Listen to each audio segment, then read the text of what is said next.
I don't know who you are, but welcome to the Irish Photography Podcast. Sit back, relax, and listen about cameras, gear, settings, stories, and all things photography. Join Dermot and Darren on Ireland's Best Photography Podcast. Let's go.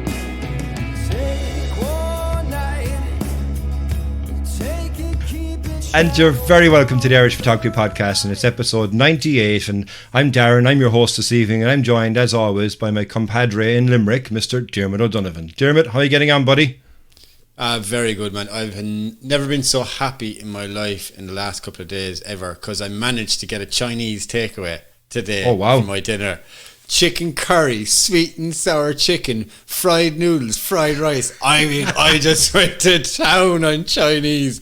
I couldn't finish it all, but I saved it for tomorrow. So, oh man, it was so good. So good. How long is it since you had Chinese? 4 weeks? 4 weeks. Wow. Jesus, yeah. Did your taste buds know what hit them? Like, amount of MSG I'd say you had is incredible. My mouth just had a wet dream, like, you know, it was brilliant.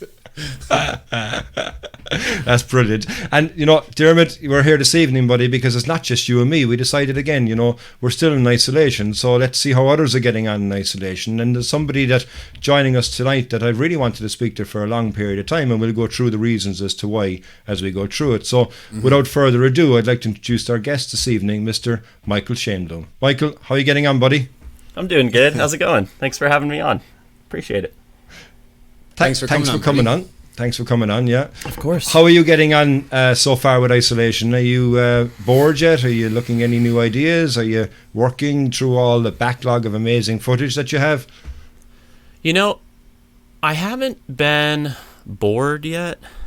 I was upset that, I mean, this happened to everyone, but, you know, every single travel trip got canceled, and that was a bummer, because I had my car completely packed and ready to go right as San Francisco got put onto lockdown, and we were the first city in the US to be on lockdown as well. Everything was packed. I still have the cargo thing on my car on the roof. Yeah, everything was packed and ready to go, and then I got a call from a friend who said, "Oh yeah, we're stuck." And that's when the situation got pretty serious over here. Yeah, I was a little worried at first because most of my jobs are travel photography and video related, and they all got canceled. And I said, "Oh boy, what am I going to do for, you know, work and whatnot?" But I've taken, I don't know how long it's been right now. It's been a few weeks, right? Has it been 3-4 weeks? Something like that? Yeah. I haven't kept It's track. it's been 4 weeks for us anyway here, nearly 5, so probably around the same, if not a bit shorter, yeah. Yeah, I was worried I was going to get bored or not have enough stuff to edit, or just not sure what to do with my time. But it's actually been kind of a nice break, to be honest. I have dug a little bit into my archives and started working on some new video footage. Like, I was able to release a new time-lapse film today, and to be honest, if I had left on a trip, there's no way I would have spent any time editing this month. It would have been traveling for a month or two. I've just been working on tutorials and just still keeping up with other photographers and chatting, and really it's a huge bummer not being able to go out and shoot. That part really, it does suck, but I've been trying to, you know, there's not much we can do besides make the best out of the situation. So whether it be, you know, learning a new skill in post-processing or working on stuff that I already have, I'm just trying to make the best out of it and stay positive with it, you know. Do you find yourself needlessly scrolling through absolute pure shite online, just pure rubbish, just wasting away an hour or two for no apparent reason? Because I found myself doing that recently. It's a nuisance. Yeah, that's a tough one. I would recommend against that. If you can. So would I. You can stay on, I would recommend, you know, be on social media to chat with people and keep up with friends, but oh man, reading the headlines and reading what other people are writing and just the message boards of people arguing is not fun to look at. As soon as this thing started, I saw people were arguing, and I'm like, yeah, I'm not going to be a part of this part. I'm gonna keep my distance from that from that element. And I suppose what's going on. You know, absolutely, I fully agree with you. It's the right way to be too, because if you get trapped up in all this, then basically you're not thinking about yourself, and you use this time, as you said, to go through your stuff that you've got, edit things, put things together that you normally wouldn't have done. And I suppose actually before we even get into those, for anybody that doesn't know who you are, who is Michael Shainblum? Tell us a bit about yourself, I suppose, in regards to photography.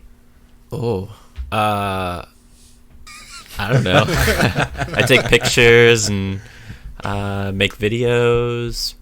I like time-lapse a lot. Time-lapse is pretty fun. Aerial, travel. I don't know how to describe myself. I just take pictures of cool nature things and city stuff and anything that seems interesting to me.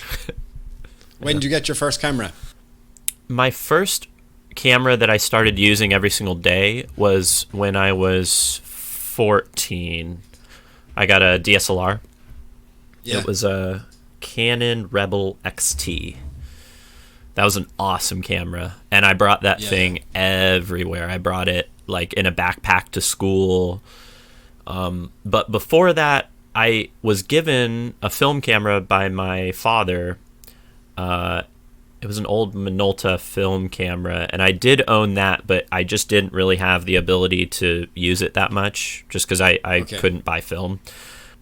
So that was technically my first camera, but the first camera that I used on a regular basis was the Canon Rebel XT. That's pretty cool. Yeah, and it was a fun camera. You've obviously learned quite a lot, so because you picked up a camera at a young age, and did you start mainly looking at things around you and saying, okay, I'd like to take a picture of that, or did you start finding you're being creative right from the get-go and taking pictures of different things with the camera? I've always been interested in art and creating things, especially at a very early age. So, at first it was doodling and painting and watercolors and sketching, and then I got into sculpting and graphic design once I, got a little bit more well-versed with a computer. And I would edit pictures from like a really terrible camera. I had an old Olympus camera. That was technically my first camera, I guess, is this old Olympus that my mom gave me, and that was a 1 megapixel camera. 1 megapixel, yeah. Wow. Yeah, we have prints from it that I took when I was in the 6th grade, and it's prints from New York, and they're 1 megapixel prints, and they look like they're like that big, and they're sitting in our living room, and they're pixelated that big. They're only that big, and that they're was still my next pixelated. question. That was my next question. But I used that all the time, and I had so much fun editing the pictures. And I used a program, I don't know if you guys have ever heard of it, called Fireworks. No, I haven't, no.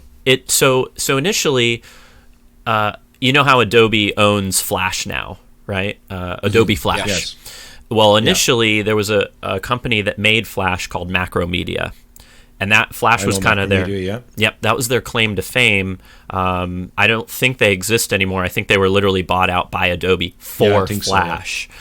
But they had another piece of software that was kind of a competitor to Photoshop, but it was not very good.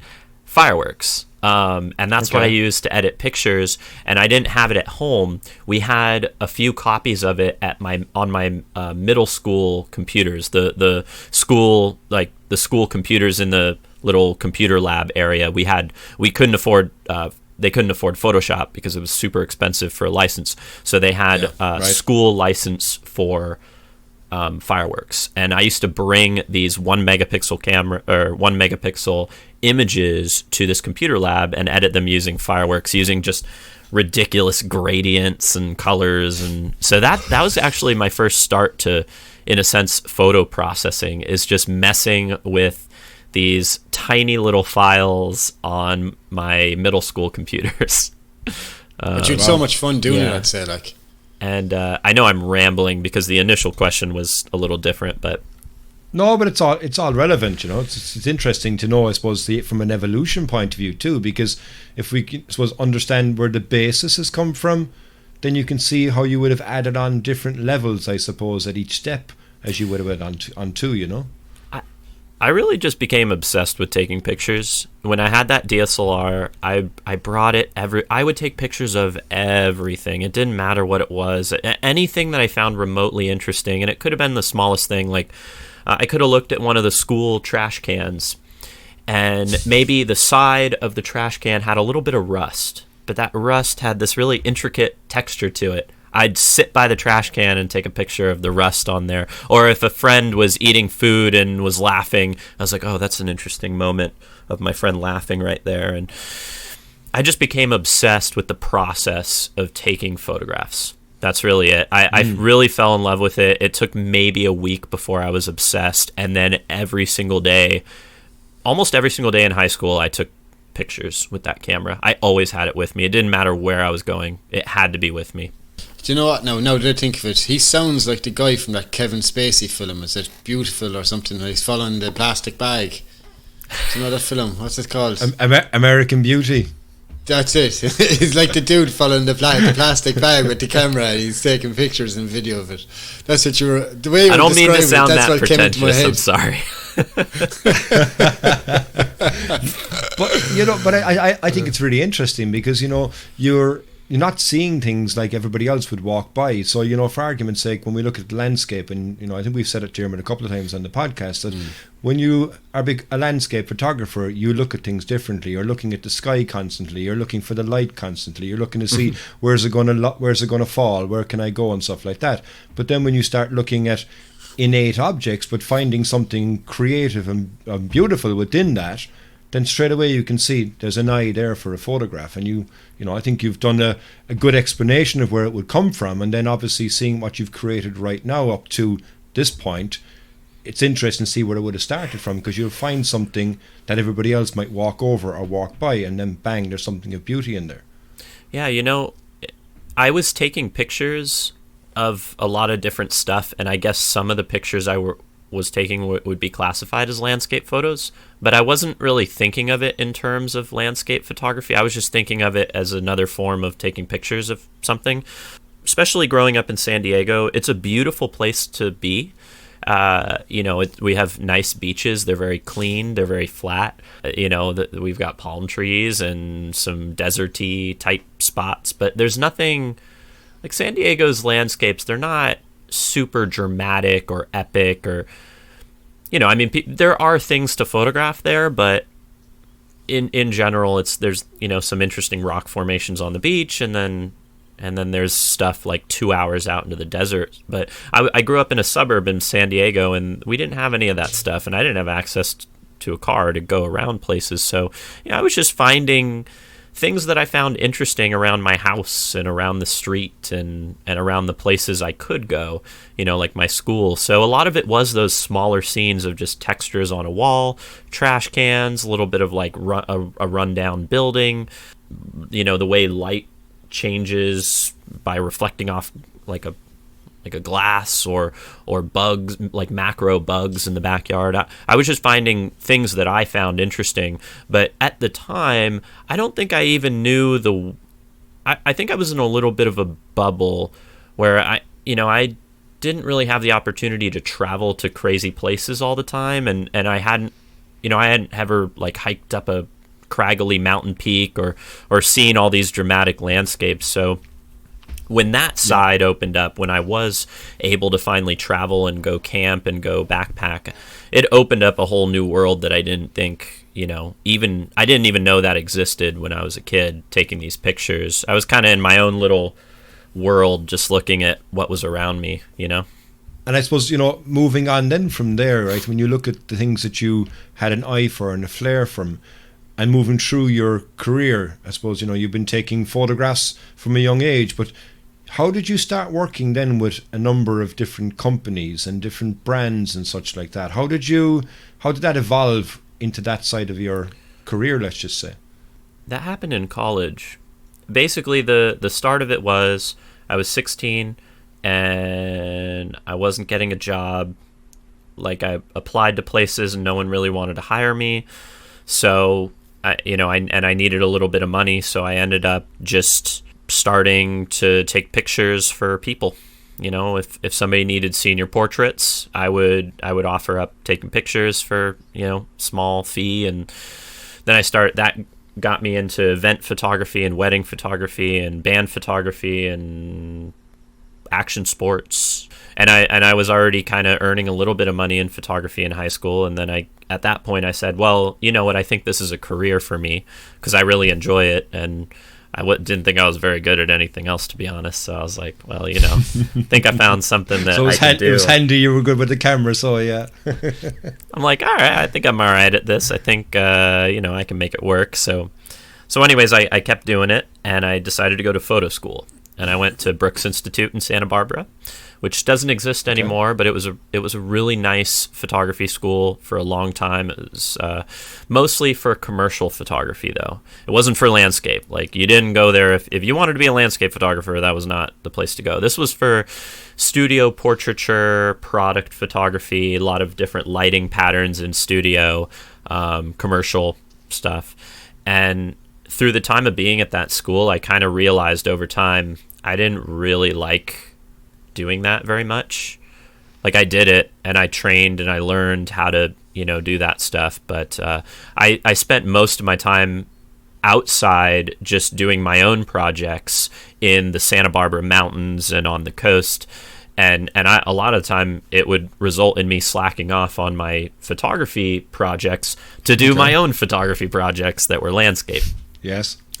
And all the time I'm training to be this commercial photographer, realizing I don't actually like it that much. I don't really enjoy it. And having this conflict of, well, I like landscape photography, but I'm training to be this type of photographer. And a lot of people are also telling me that it's not a good idea to be a landscape photographer. There's really no career in that. It's more realistic to do the studio stuff and the commercial stuff. And to be honest, it's not like that was bad advice. It was advice that came from the right place, you know, because realistically, they're right. Landscape photography, it's a really tough career. It's a lot more practical to get into wedding photography, portrait, product. This is things that people need on a regular basis. That type of photography doesn't just go away, whereas landscape photography, it is pretty hard to sell yourself to companies and say, I take pictures of mountains. Do you want them? You know what I mean? But I guess I got lucky in that the whole time I was doing behind the scenes video projects and little product things and making a little bit of money here and there. I wasn't really happy, and then all the personal time I had was dedicated to shooting time lapse and getting out there and capturing the Milky Way. And it was pretty early where I don't think a lot of people realized that it was possible to shoot the Milky Way. This is like 2009, 2010. Okay. The time when I would post a Milky Way picture and people thought it was CGI. People don't think it's CGI anymore. They know it's like, oh, you can capture the Milky Way with your phone. But at the time, people didn't even know that. Most people hadn't even seen a picture of the Milky Way with the colors. They didn't even know that was there up in the sky.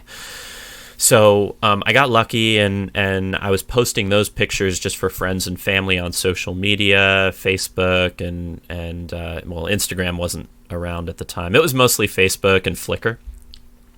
And those pictures started getting picked up by blogs and news sites like space.com, the Weather Channel. And so my work started getting outside of the realm of social media where people started seeing it. Brilliant. And that kind of started leading to some jobs here and there, especially with the videos, like the time-lapse videos. Those would get really popular as well. People would start asking if I could do that same thing for them. Like a company would reach out and say, hey, can you shoot a time-lapse for us? Or can you shoot a video for us? Or hey, can we use your Milky Way photo? Can we license it for something? And it was really great for a while. And that started happening while I was at the end of college for me. So I was just about done training as a commercial photographer. And I started getting, a little bit more popularity online. Clients started reaching out. There was a little bit of word of mouth. Agencies started catching on, and I kind of started saying to myself, you know what?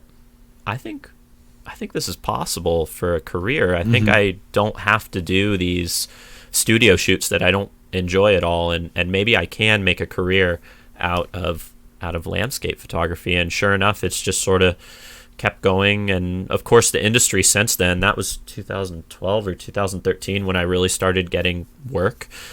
It's changed quite a bit in 7-8 years. It's changed a lot in 7 or 8 years, but we're still going, and hopefully once this whole pandemic is over, there'll be a bigger influx of people needing images and videos, and the conferences will come back, and workshops and whatnot.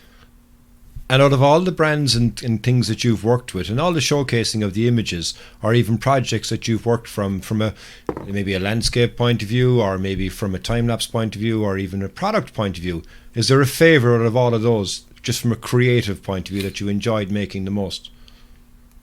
Like with a brand or personal? Or both? Brand or personal, whichever. But I guess was brand right now, because you've worked with different companies, so they might give you a remit for something to do, and you do it, but you've really enjoyed to do it because it really found a creative side of you. Or maybe you don't have a favourite from those because you may not have enjoyed it because it was commercial. But what's funny? Most of the commercial stuff that I've done, I've really enjoyed, because I've kind of set myself up in a position where if somebody reaches out to me, they want me to shoot the types of things that I like shooting usually, because I like shooting time-lapse, and I like shooting landscape photography, and I like shooting cities. And when people see these videos and these photos, they reach out because that's what they want. So I've been very lucky in that, to where I'm not putting out personal work that I don't like, to where somebody would reach out and be like, hey, can we use that? That I like everything that I shoot. So when companies reach out, usually I've gotten a decent amount of creative control to come up with my own shots, and it's usually taking, like for example, Nikon. Let's take Nikon. So I did some work with Nikon. Was it 2018 mostly?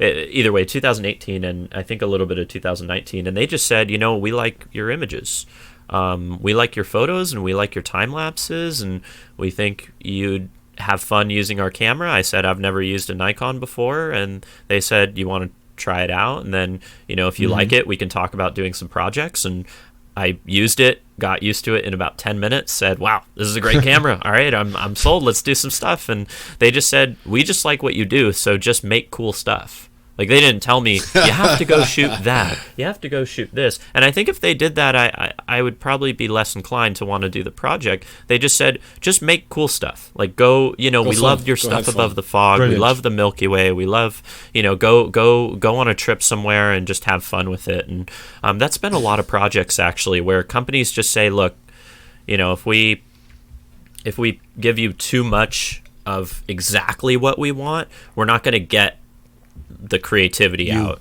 We're just going to get something totally manufactured. And so that's been good. There have been a few projects where somebody needs a very specific shot. They've hired me to go get it. I give it to them, and then what's done is done. But I've been lucky that most of the projects are, they're creative, and a lot of the times when I'm doing the projects, they feel personal, because I'm putting a lot of work and effort into making them creative, and putting my own spin on the stuff. So tough to pinpoint one specifically, but the Nikon one was fun. That was a recent one.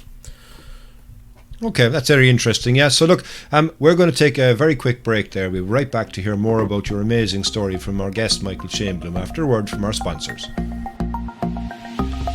Are you tired of running out of power at that crucial moment? Do you need to charge 2 batteries simultaneously, or charge on the go while in your car? The award-winning ProCube 2 from Hainel has got you covered. Available for Canon, Nikon, Sony and Panasonic. Visit hainel.ie. And you're very welcome back to the Irish Photography Podcast. And Michael, we were talking in part 1 in regards to the early part of how you started out in photography. And one of the things that I suppose, I'd like to know more about is something that Diarmuid actually, and you know what, Diarmuid, you can ask the question, because you've really enjoyed one of the aspects of what Michael has gotten very, very good at over the years, and he mentioned it a moment ago, which is time lapses. So, yeah, Yeah, for me, like I only started doing time lapses back in maybe before we went away to Norway in November. So I bought the Rhino slider, the Traveller Pro, which will fit a mirrorless camera. So my Canon ESR works in it absolutely perfect. So I've kind of got that bug to kind of get better time-lapse photography, and seeing your videos then is just absolutely just inspirational. They're unbelievable. Where did you get started with time-lapse photography, and how did it evolve? So the first time I did a time-lapse, it was kind of an accident. It wasn't really an accident. It was a very poor solution to a really stupid problem. So I really wanted to make videos in high school, but I could not afford a video camera. I did not have any camera that shot video. None of the cameras that I owned shot video at the time. And because at the time the Rebel XT and all that, like they couldn't shoot video. This is before any sort of DSLR video. And even my cell phone, like the video wasn't good enough to, like, you know, you couldn't even, if you took a picture of your face, it would just look like 4 pixels, you know. So I really wanted to get started editing videos to music and things, and I realized, you know what I could do though? A video is essentially just a lot of pictures played back quickly, right? It's a bunch of pictures played back at 24 frames per second. So what I did was I started doing slideshows with my camera. I would take pictures of things happening. Actually, at the time when I started this, I had moved on from the Canon Rebel XT, and I was using a Canon 30D. I think it was 30D. And it was like a camera that was really quick. It was made for action sports. And I was using that a lot for skateboarding. And so what I would do is I would take these sequences of these skateboarders doing tricks, and the camera could shoot like 5 or 6 frames per second. And at the time that was really quick. I think it was like 5 or 6 frames per second.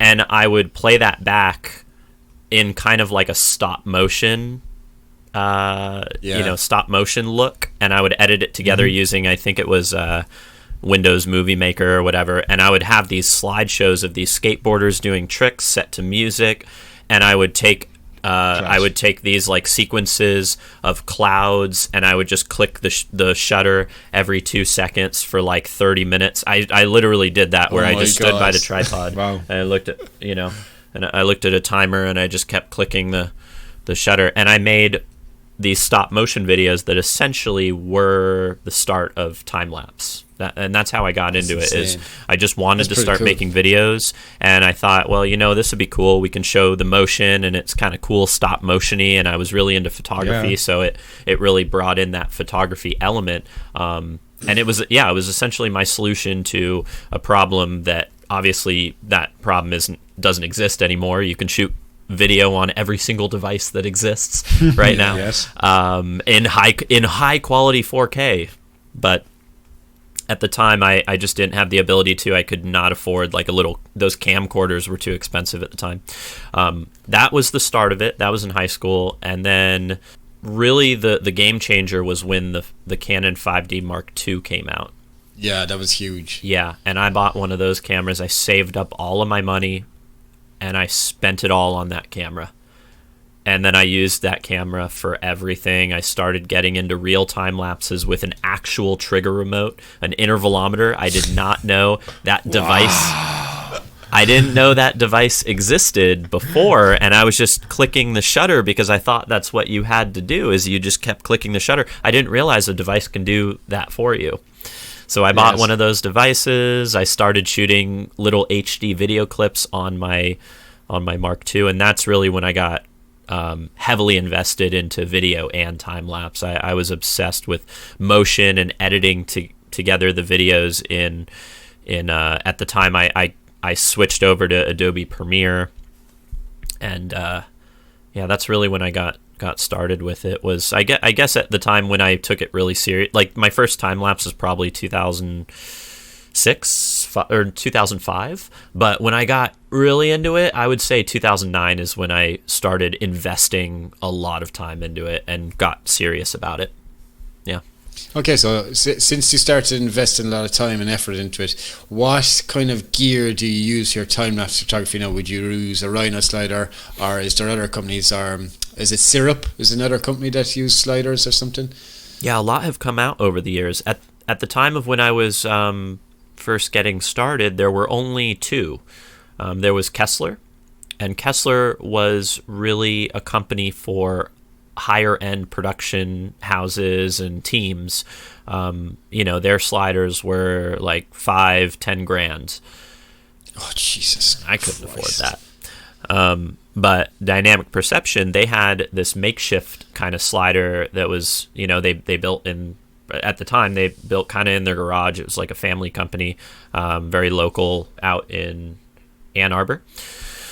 And I was doing a commercial for a drink company. It was like a sort of syrup mixes and whatnot. Okay. And we made this little commercial, and we ended up buying one of these motorized sliders for these motorized time lapses. And the commercial, the client ended up paying for the slider for that commercial, and then I kept it after. So it was which as you do like that actually does happen on certain commercial projects. I mean, a lot of the things, if you have to expense something or it's in the budget, that this is you're buying this for this project. So that's what we did, and I ended up, I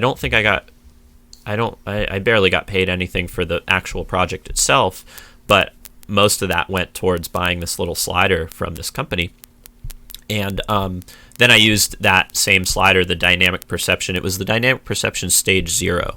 And I used that for everything. And it was just a piece of metal with a little cart on top. And it was it was pretty difficult to use. It didn't have any of the functionality that any of these newer devices have, where, these newer devices, you can input where you want the shot to stop and where you want it to start and what the interval is. This thing was like this little box with like ones and zeros and numbers, and you have to set it to a certain speed, and the way you count how many shots it's going to take is by counting the little teeth on the belt, because there's like 300 teeth on the belt. So if you did if the thing was moving and taking a shot, each tooth on the belt meant you were going to take 300 shots. It was like crazy calculations that you had to do to run the shots. This was that was the first slider I owned. And also what was funny is there wasn't a way to start or stop the shot.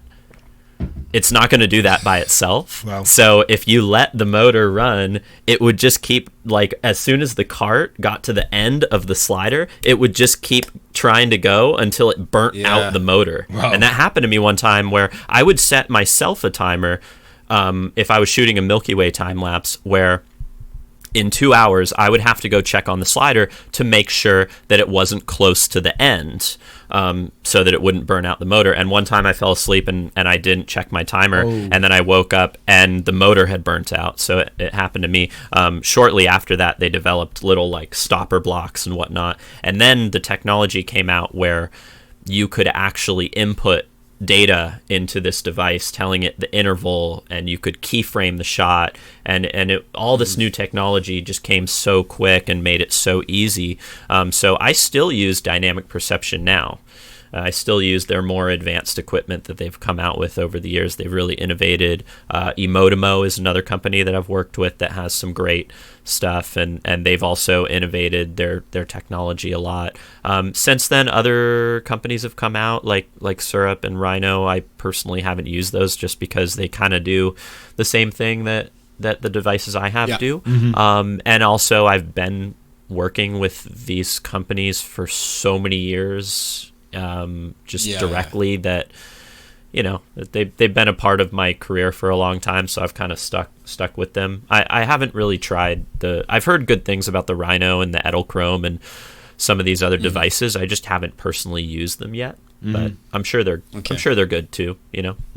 So tell me this. So if I'm setting up for a time lapse, a moving time lapse, what's the sweet spot for my settings in my camera? Is it like 200 of a second? Is it 1 second? Is it 2 seconds? 5 seconds? What's the thing that I really want to be looking for? Like, it really all depends on what you're shooting. I mean, it's going to be different every single time. It really depends on your settings all depend on what you're shooting, what the subject is. If it's the Milky Way, or if it's clouds, or if it's people, or if it's cars, if it's a wide angle shot, if it's a telephoto shot. Are you shooting from a cliff? Are you shooting from the ground? Are things moving right past the camera? Every single variable will tell you what your settings need to be and how you need to set up the shot. Didn't even think of that. Yeah. Okay, so if I wanted these really kind of cool clouds that are just kind of melting away into one another. You know, I've seen a lot of your videos. It's just, I'm mesmerized by the clouds. I just want to watch them all day long. So what's the optimal setting shutter speed for those for wide angle? So, or is it a secret? Well, it's not a secret, but it gets into it kind of just expands upon what I had mentioned before, where what type of cloud. Is it are you looking at a slow moving, stratosphere cloud that you can't even see it move across the sky? You have to wait and watch it, and it doesn't look like it's even moving. Or are you shooting fog? Are you shooting storm clouds rushing through? So, general rule of thumb: the faster or the quicker something is moving, the quicker you want your interval to be. That's my general rule of thumb. So if something is moving really fast, have your interval be really fast. If something is moving really slow, have your interval be a lot slower. So you can kind of ask yourself, how fast is that cloud moving? If you see it move right in front of you and it's moving really fast, maybe you want to do the shortest or the quickest possible interval. If you can't see the cloud moving, maybe you throw that, maybe you do like a 2 or 3 second interval, something like that. Cool. Thanks, man. Appreciate it. No problem. Yeah, it's all, people ask that all the time for photography in general. People just say, hey, what settings do you use for this? Or what settings do you use for photography? And I'm like, or what lens do you use for photography? It's like, I don't know, everything. every lens, like, whatever, the settings just change every single time. And be very careful. It just really depends. Be very careful when you say a statement like that to Dermot, right? So just use everything. Then it's like, see, I knew I needed all those 25 lenses that I have on the shelf because Michael said I have to use everything. Do you know what I mean? No, I guess Thanks, I meant like, somebody asked me, what's my favorite lens for landscape photography? And I'm like, Depends. I don't really have a favorite. I just use the lens that is necessary for the thing that I want to shoot, because I guess I don't have this obsession with gear. I don't care. I really could care less about cameras and lenses and all these things that keep coming out. Like, sure, I'll keep buying some of them for some of the features, but I look at these things as tools. Like a painter has their paint brushes. They're just tools. They allow me to do the thing that I want to do. I focus solely on the subject and what I want to create. It doesn't matter what camera I'm using or the the settings. It's all just technical details at that point. I just put all the effort into I try and put more of the effort into the creative aspect. So when I get questions like that, where somebody's like, "What's your favorite lens?" I'm just like, I don't think about lenses that way. You know what I mean? They're just like, I need to shoot this telephoto or wide, or like, do I need a wide aperture? I mean, it all is it's just whatever elements you can I'm utilize thinking at the of time. creating. So let's move over to your Astra side of things. So in recent years, when Darren first introduced me to you, he showed me these time lapses that you have, and it wasn't just your normal kind of time lapses of the Golden Gate Bridge or this fog, but you also had astro in it. But not only can you shoot astro time lapses, your astro photography, as in stills, are just, they're mind blowing. Oh, thank you. How even your panoramas of the the big massive one. I think you had a 25 shot one before, and it's mind blowing. Like, well, thank you. Like, tell me a bit more about your portfolio on an astro side of things. Recently, you know what? I've kind of moved. I still love taking photos of the Milky Way. It's still a part of my career, but I have moved a little bit away from it just to keep trying new stuff, not to just shoot astrophotography all the time like I did. Like, if you had asked me that same question in 2011, I would say all I shoot is astro. I literally, sleep during the day and shoot every single night. I was obsessed with shooting the Milky Way back then, and it was so much fun, and it still is fun, but I've just tried to move away and focus on other genres of photography and landscape. But the most recent night shots the ones I did with Gavin were a lot of fun when we were shooting around Oregon and exploring and just having a lot of fun, just being delirious out in field. And we were teaching our night sky masterclass. So we were exploring all the different techniques that have been kind of developed over the years and then that I've learned over the years, because when I first started, I was only shooting single exposures of the Milky Way, and they were really, really grainy because the cameras just didn't have the technology. Like, when I first started shooting with the Mark II, or even before that, I think I shot some of my night sky stuff with one of my other cameras. I mean, the picture quality was not good at all, and so all the astrophotographers back then were constantly looking for various new techniques to reduce the noise and increase the quality. Now you can shoot an image of the night sky with a Sony A7R II and get an amazing image of the night sky in one single exposure. But back then we were always trying to find new ways of getting better quality out of the cameras, like stacking, and we would do long exposures, and the tracker came into place a lot for trying to get better quality. Now I've relied on that stuff less. A lot of my shots, if they can be single exposures, I'll just take one shot of the Milky Way and that's it. But you know what? One of my favorite ways of shooting the Milky Way and getting a little bit more quality is just doing panoramas. Panoramas is a lot of fun, and I don't just mean the galactic band panoramas. I mean, just even if you wanted to get a vertical shot of the Milky Way, you could shoot one shot at 14 millimeters, and it's going to look great. Or it might look great depending on what you shot and your camera and whatever. But if you shoot that same picture at, let's say, 24 millimeters, and instead of doing that vertical 14 mil shot, you did 24 mil horizontal shots, and you did 1, 2, and then 3. Oh, yeah. You combine those together, and suddenly you have more resolution, thus having a slightly cleaner file, because you're seeing less of that grain and less of that noise close up as if you had done the single exposure. So a lot of my tactics for reducing noise early on was doing panoramas of the Milky Way. I would shoot vertical panoramas. I would shoot those Milky Way bands. And that was my first technique that I tried to start getting better results with night sky, was doing these panoramas and also doing long exposures for the foreground. Then got into stacking, which was awesome for, I still do stacking now. The tracker, which I've used a lot less, is, it's a device that basically moves at the same rate as the Earth's rotation, giving you clean stars, so you can shoot the stars for like 5 minutes straight and not have any blur in the stars, and then you composite that in with a single shot of the foreground, and you get some good results that way. I personally haven't brought the tracker out with me in a while, just I haven't found I've needed those results, but it's fun playing around with all the different techniques. I will say, night sky photography, out of all the different things that I've explored in landscape photography, that one's one of the more technical things that I've done.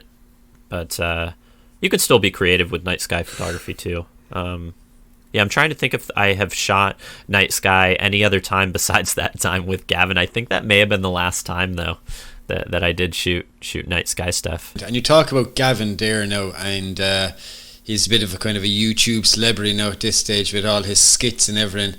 And you recently teamed up with him, like you said, to do the Milky Way. How was that experience, spending all that time with him, doing all these skits and everything, and having to work as a character rather than Michael Shainblum? Gavin's super fun to hang out with. We really had fun together. Almost all of the annoyance that we had for each other was obviously manufactured and part of this story that we told. Or maybe he was more annoyed with me. I don't. It's really tough to piss me off. I'm usually a pretty happy person. I don't get pissed off easily. But it was interesting because I really don't like being on camera.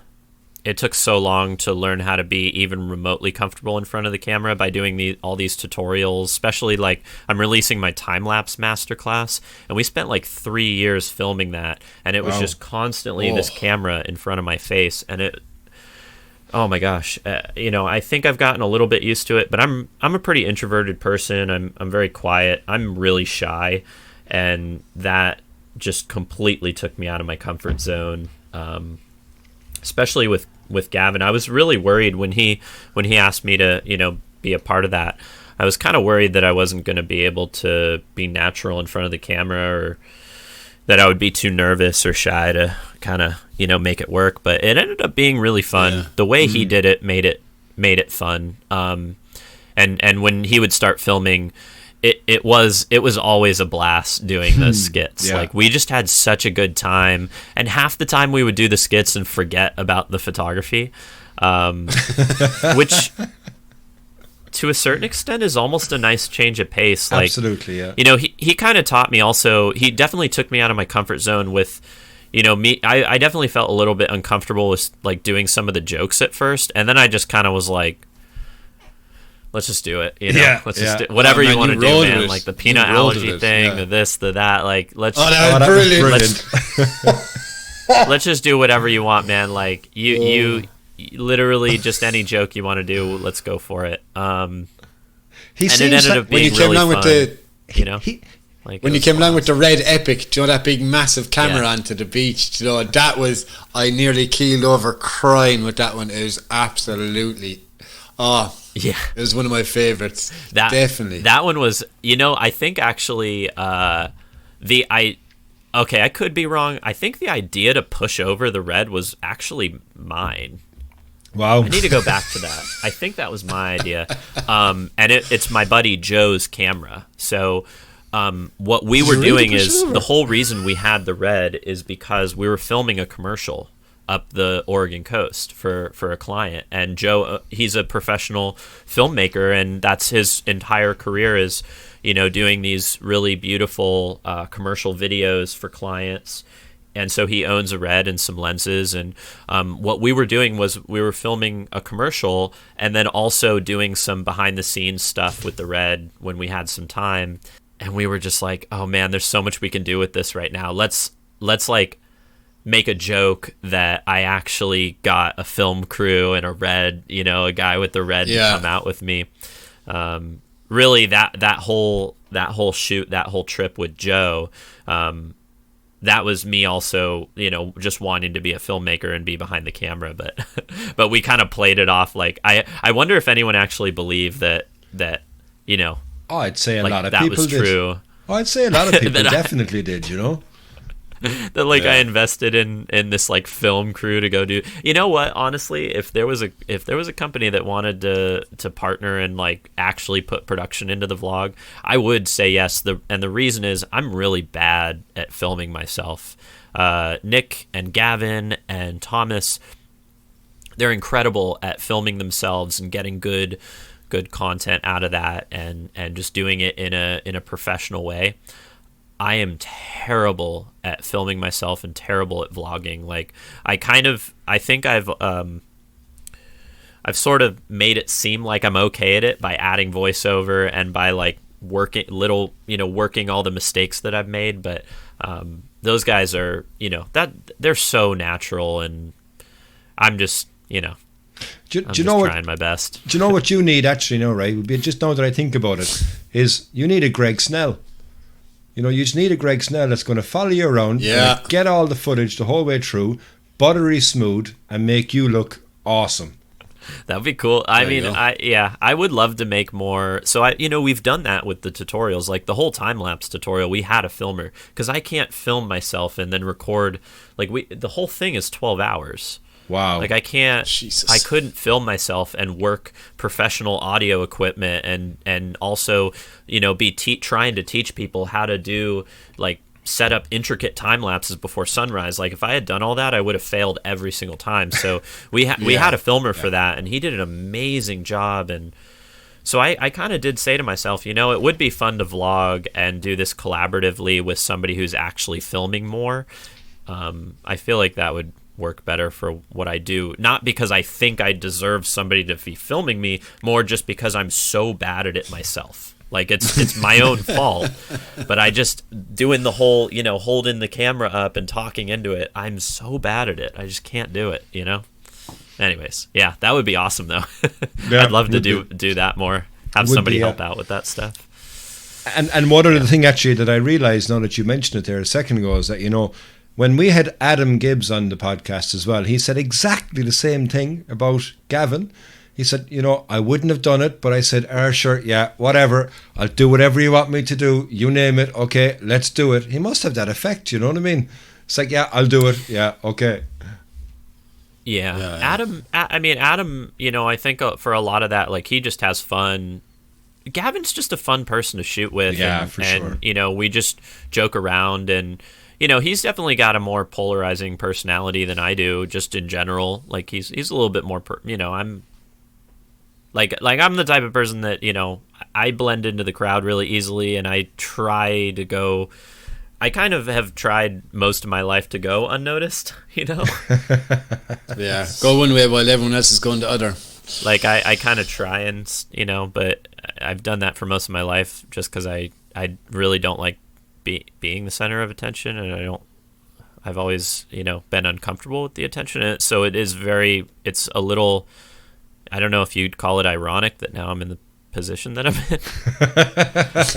But it is ironic. It's just fun. Like with Gavin, it felt natural and it felt comfortable, and it's just so fun. Like I got so excited watching that stuff back. Like I got so excited knowing that the stuff that we shot, I was going to be able to see on YouTube and see how it came out, because when we filmed it, it was so fun and so funny. And I knew that Gavin, with the timing and with his music, I mean, he just like he just, everything we shot, I don't know how he does it, but he just makes it so funny. Yeah. It's the comedic timing and the story he's able to build through it all.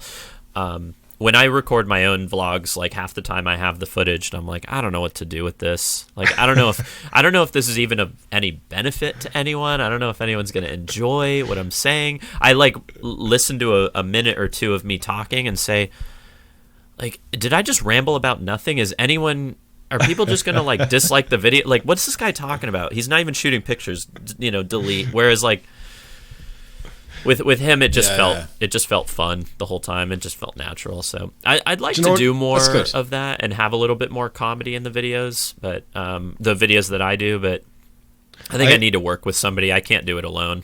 I have the solution for you. I have the solution. Again, in your headphones, just play the diddle-doo-doo, diddle-doo-doo, diddle-doo-doo constantly, and you will have a laugh every step that you go.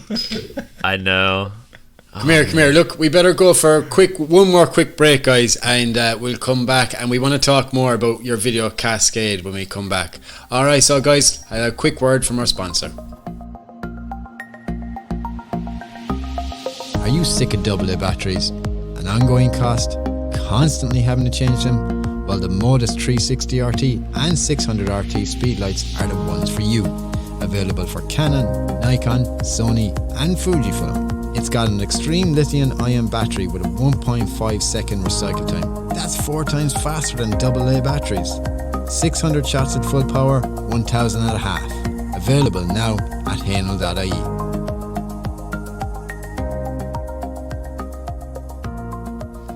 And you're very welcome back to the Irish Photography Podcast, and we still have Michael Shainblum with us.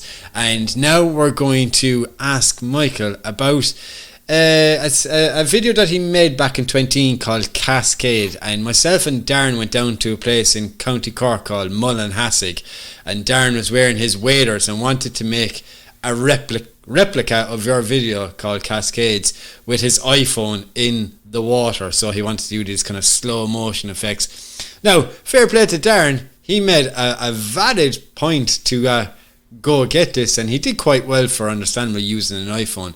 But what I want to know is, what did you do to make Cascade, and what was the thought process behind it? Well, the start of it was I really wanted to get into shooting slow motion video.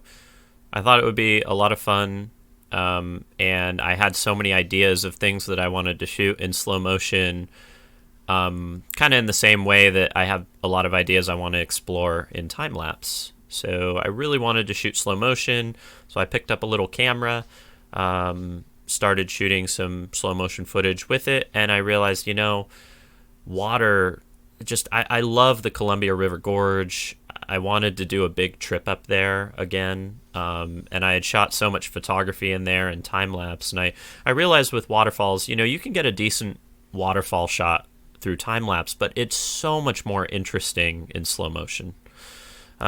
Because when you're watching a waterfall, or when you're watching waterfall in general, not just a waterfall, but watching water, move, the movement of water, there are so many little patterns that you can't see with your eye. So many. Even the texture of it is just crazy. So many intricate little patterns and textures and lines and shapes, and that video really allowed me to explore that almost in macro detail. So a lot of the shots in there were macro. I went to every waterfall I possibly could during a 2 or 3 week period. I went to that. I think I went to like 30 waterfalls during that trip in Oregon and southern Washington, and it was just so much fun. And that was a video more for fun, like the quality of it. It is 1080p and it's a little less. The quality might be a little less than my time lapse videos in aerial, but it was really more of an exploration to see, the creativity and just to get familiarized with shooting high frame rates. So I did that project, and water was my focus, and Oregon was the main focus of the video, and I just hadn't seen that done before. I'd seen slow motion videos of waves and the ocean and surfing and snowboarding, and I had just never seen waterfalls in one area, and I hadn't seen it done in a way that was a little bit more abstract with the underwater footage as well. Like, most people aren't at the time, I don't think, were trying to do half above, half underwater shots at the waterfalls. That was more of like a, hey, go to a tropical beach and do that type of scene. So I just thought it would be fun to explore. Since then, I've gotten really into slow motion filming with larger cameras. So shooting with Joe and shooting with the Red, we did a lot of slow motion footage on the Oregon coast. So I'm really excited because we're going to release that footage in 4K, and that's like, I think a lot of that we shot 250 frames per second in 4K, and it looks Jesus, so cool. I'm super excited. Time yourself, Darren. So one of my friends who I met in college lives up the street, and he's actually he actually is another filmmaker, and we go around with a Red. And have been trying to explore some different projects too. So we've done some pretty cool slow motion footage in Yosemite, in the snow, and some of that footage will be coming out here soon too. So I have a lot of slow motion footage coming out that I haven't really shared with anyone.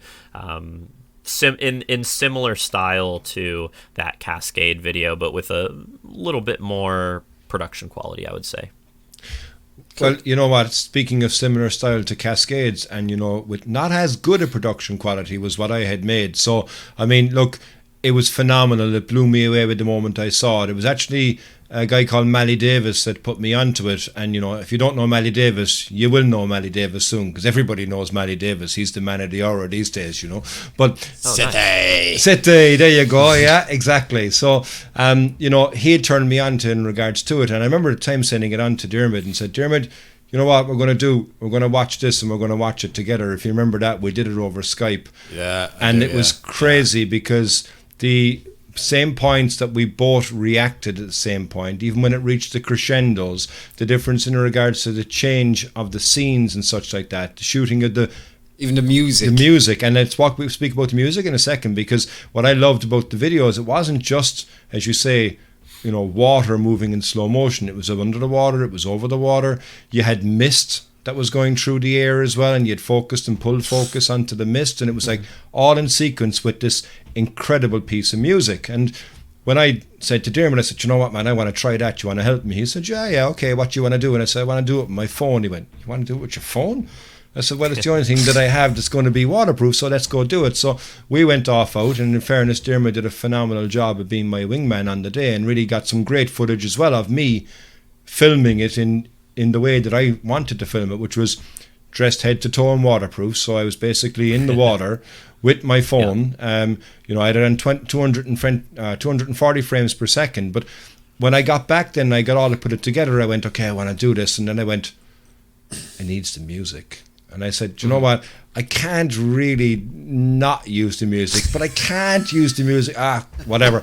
I'm using the music. So as Dermot mentioned a second ago, it worked perfectly. And no, it wasn't perfect, but it was perfect for what I did on the phone, let's just say. But it's something that I never thought that I'd give the example that I'd be, sitting here looking at you saying, Michael, that was phenomenal. It was one of the first things really that got me, like I said, tuned into you and your channel and what you do from a creative point of view. But since then, time-lapse, as well as you said, has just been absolutely phenomenal. So thank you for for igniting the creative spark in me for that.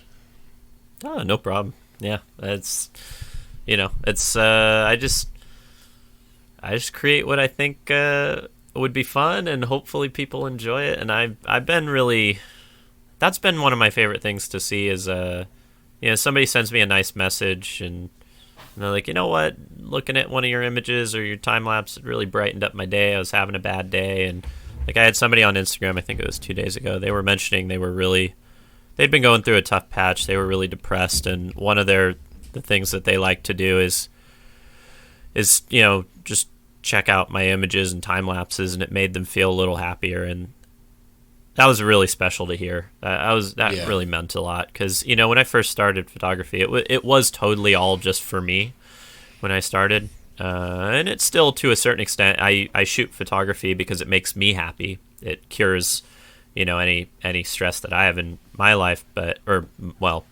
most of it. But it really means a lot that other people have that reaction to some of the things that I've created. I mean, it blows my mind every time. Yeah, no, it was brilliant. Cool. Phenomenal. Thank you for doing it. Of course. So, Michael, what I'd love to know is, shooting the cascade, right? You had the camera submerged in the water, yeah?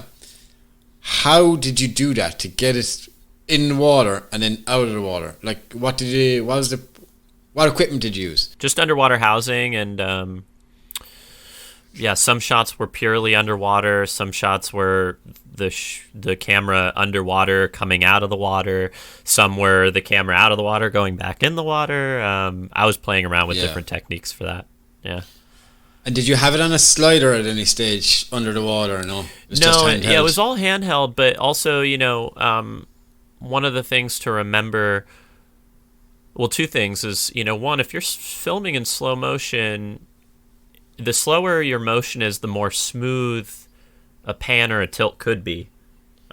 Yes, so that is nice, that aspect of it. I still tried to be as stable as possible, but most of that was handheld. And then with the underwater, water makes it even slower and more smooth, right? Because when the camera is going in water, it's kind of floating. So you're already on almost like a gimbal at that point when you're filming underwater. Yes. It's so smooth. Yeah. You wouldn't need any sort of stabilization for that. Yeah. Yeah. And would, when I'm using my gimbal now on my Canon EOS R or whatever, and I try to do slow motion footage, I still tend to stick the warp stabilizer on it just in case, and like I probably don't even need it, but like, do you do that as well, just out of curiosity, or is it just me being over kind of cautious maybe? Yeah, I mean, you know, a lot of the stuff I film is handheld too, just with the DSLR. Like a lot of my vlogs I just shoot handheld footage, and if there's a little bit of shake I'll apply some warp stabilizer. I've done some motion tracking stuff in After Effects. That gets a lot more complicated for certain shots, but and then some shots I guess can just be shaky, you know. Some shots it's like they're supposed to be. That is one thing to remember is not everything needs to be silky smooth Buttery gimbal smooth shot. Yeah. I mean, certain people film a little with the handheld look to give it a certain aesthetic or tell a certain story. So I've kind of embraced that to where if there's a little bit of camera shake, it's okay. It just really depends on what I'm trying to film, you know. I do have a gimbal, but I, to be honest, don't bring it around a ton. Unless I have a very specific video project idea that I want to do. Like all the vlog stuff I've done has just been handheld so far. Michael, you know, when we have our guests on the show, right, there's a couple of things that we normally ask them. And one of the things we normally ask our guests is to give us a funny photography story. But, you know, something that I'm thinking about here is maybe, if you don't mind, I think we should change it actually with you, because when you were out and about on the last, as you mentioned a couple of times, on the trip there with a certain Mr. Havin Hardcastle.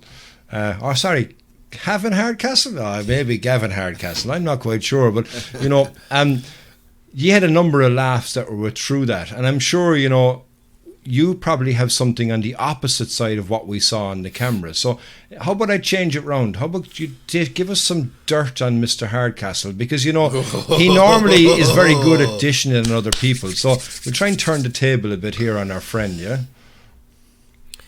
Yeah, his Gavin, well, you know, a lot of what he does is obviously, you know, he's a little bit of a character.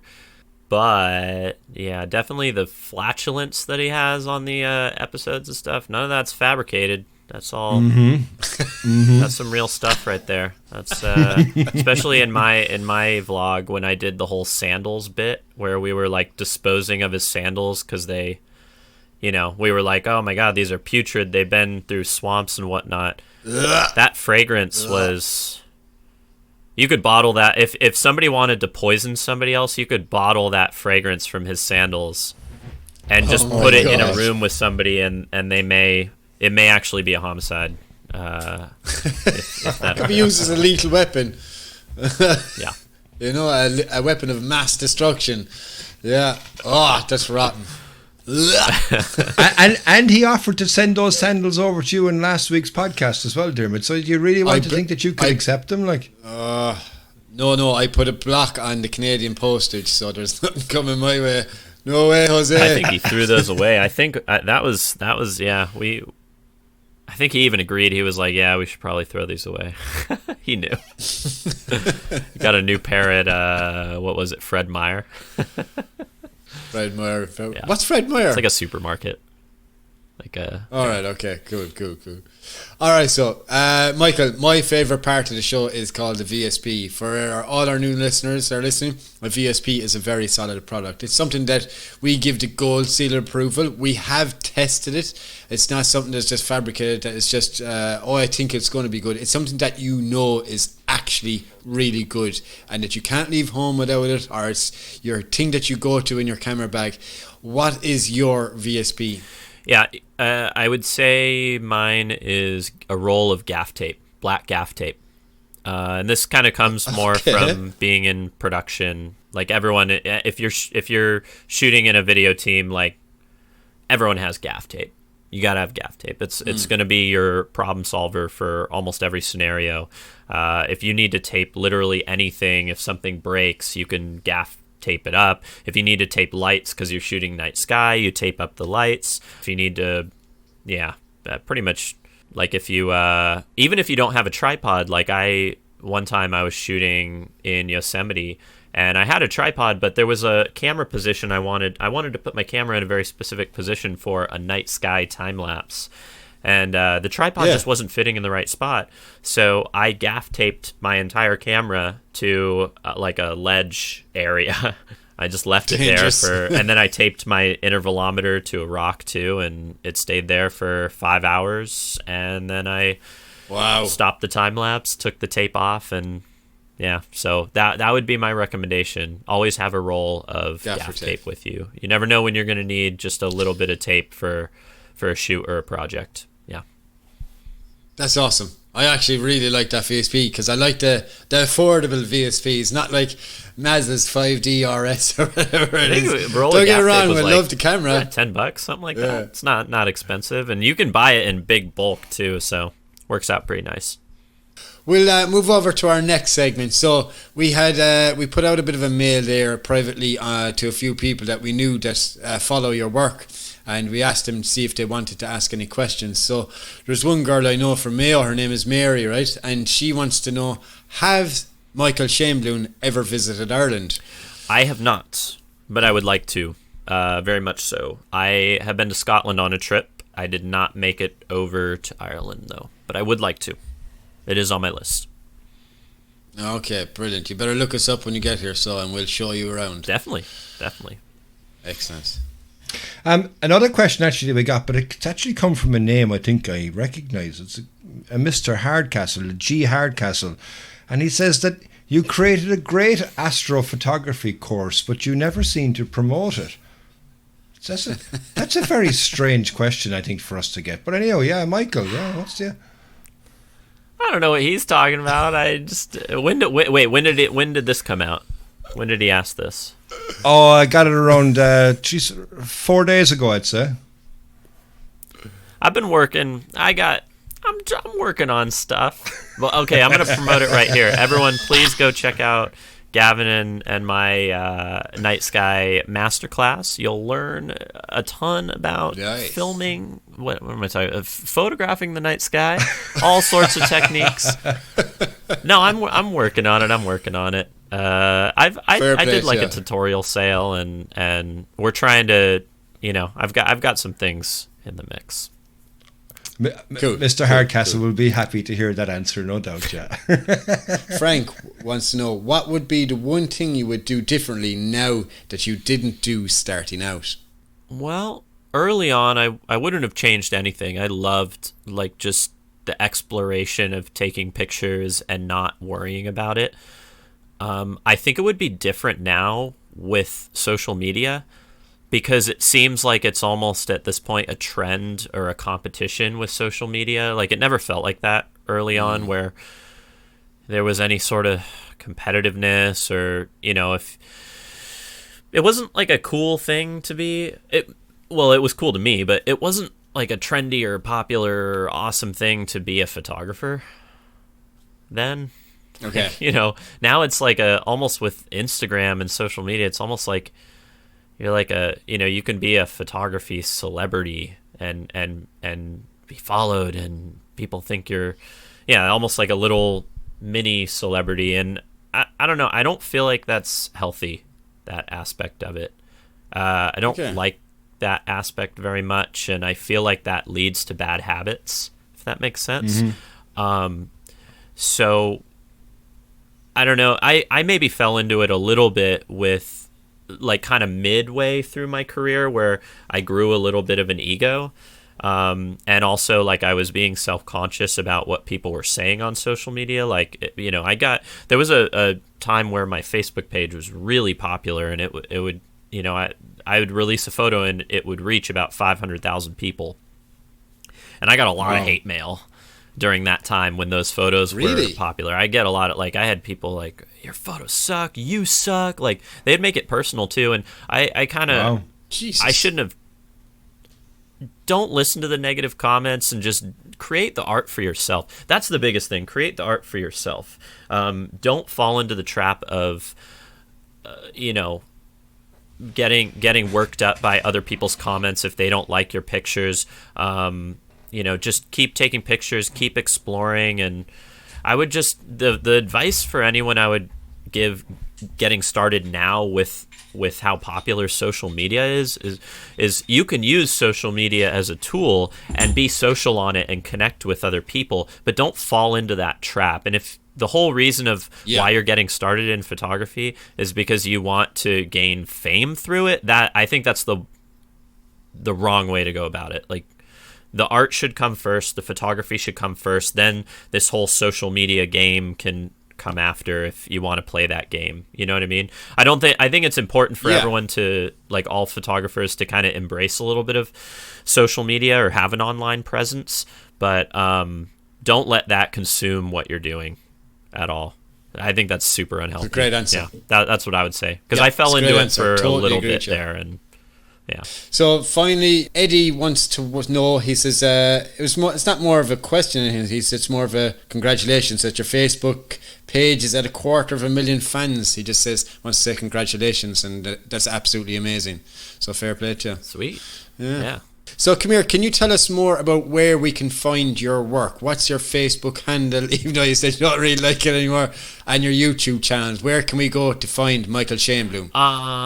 Yeah, I have all the things that people like to, all the different platforms that people like to do all their social mediaing. YouTube, Michael Shainblum, Facebook photography page is Shainblum Photography. I'm on Instagram too. I think if you just type my name in to Google, because I have a really weird name. Like no one besides my family has my last name.